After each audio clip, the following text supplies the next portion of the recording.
बेटा, जो बनना चाहते हो वही सोचो, जो सोचोगे वही बन जाओगे। यहाँ का कुछ ऐसा ही है, जैसी सोच रखोगे वैसे ही स्थिति आ जाएगी।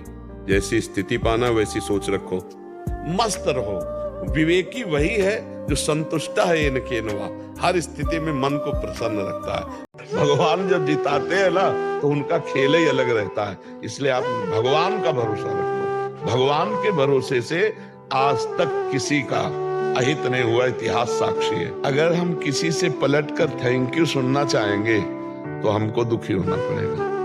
बहुत कड़ुआ व्यवहार है। आप प्राण समर्पित कर दो, वही आदमी अवसर पर आपके प्राण लेने के लिए तैयार हो जाएगा। ऐसा जगत है। सत्य पे चलने वाले के लिए कोई भी बाधा नहीं है, कोई किसी की ताकत नहीं है कि सत्य को झुका सके। ध्यान रखना, थोड़ी समय के लिए भय उपस्थित हो सकता है, लेकिन भगवान का नाम सत्य नारायण है। वो सत्य के पक्ष में खड़े होते हैं और विनाश करवा दिया सत्याधर्मी कौरवों का। बहुत कष्ट है संसार में, आप देखो ना, बहुत कष्ट है। सब कुछ मेहनत करके किया, इसके बाद हम मर रहे हैं, सब छूट रहा है। अब फिर अगला जन्म, फिर पढ़ाई लिखाई, फिर में यार कब तक चलता रहेगा? कब तक चलता है? कोई स्थायी बात तो बने। अपना स्थायी नहीं, अपना ट्रांसफर वाले हैं। सरकारी ट्रांसफर आया तो छोड़ो शरीर, छोड़ो घर, छोड़ो पत्नी, छोड़ो पुत्र, छोड़ो बैंक बैलेंस नया। इसलिए नाम जप करो, भगवत कथा सुनो, संत संग करो, अच्छे आचरण करो, जिससे तुम्हारा मंगल हो जाएगा।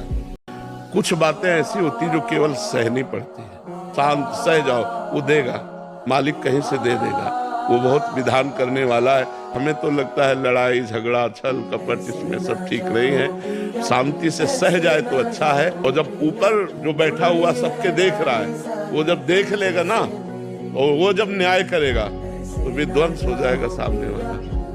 भगवान का भरोसा है तो कोई ऐसा रास्ता निकल आएगा जिससे सब सहज में हो जाएगा, सब सहज में हो जाएगा। भगवान बहुत कृपालु है, सबके हृदय में बैठे, एक एक सेकंड सबको देख रहे। ये जो शराब पिलाते हैं, जो मांस खवाते हैं, जो व्यभिचार कराते हैं, ये गंदे दोस्त हैं। दोस्त वही है जो अच्छाई की तरफ ले जाए, बुराई की तरफ नहीं। लेकिन सच्ची बात बताएं, हमारे साथ गलत तभी होता है जब हमने गलत किया हुआ होता है। लेकिन कल हमसे जो गलती हुई है उसका परिणाम हमें आज भोगना पड़ेगा। समझने वाले क्या समझते हैं, हमको क्या फर्क पड़ता है? हम क्या है, हमारी समझ ठीक होनी चाहिए। आप समझ रहे हैं? हमको लोग क्या समझते हैं, इसके लिए हम जीते हैं क्या? हमारी क्या समझ, ये बात समझ के जीना चाहिए। हम धर्म से जीते हैं, हमारी समझ भागवतिक है। अब तुम क्या समझते हो, तुम्हारी समझ है। हम तुम्हारी समझ से थोड़ी जीते हैं, हम अपनी समझ से जीते हैं। आप अपने माता पिताजी से घर छोड़ने के बाद दोबारा मिले महाराज जी कभी? जिस दिन से घर से निकले आज तक जन्मभूमि नहीं गए। पिताजी सन्यासी हो गए थे, इसलिए आकर के वृंदावन में मिले थे। माता जी कभी नहीं मिली। जब मिलने आई थी उनका आखिरी दर्शन, न कभी तुम हमारे पास आना, न मैं तुम्हारे पास जाऊंगी, अपने मार्ग में पुष्ट होकर चलो, ऐसा हमारे माता पिता का आशीर्वाद रहा।